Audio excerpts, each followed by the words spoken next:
கிராமம் முதல் நகரம் வர கதிரவன் தான் வீசுதே. எல்லாருக்கும் எல்லாம்னு சமத்துவத்தை பேசுதே. பணக்கார ஏழையின்னு வாழும் நோய்க்கு தெரியுமா?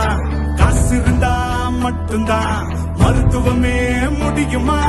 மக்களோட மனசில் இருந்த ஏக்கத்தை போக்கவே, நம்மளோட தமிழ்நாட்டை நோயிலிருந்து காக்கவே.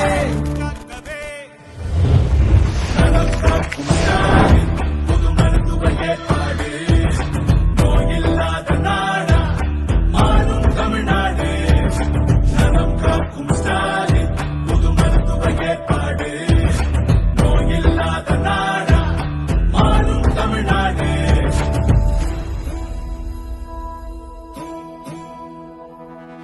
சனிக்கிழமை தோறும் காலையில் இருந்து மருத்துவ சேவை எல்லாம்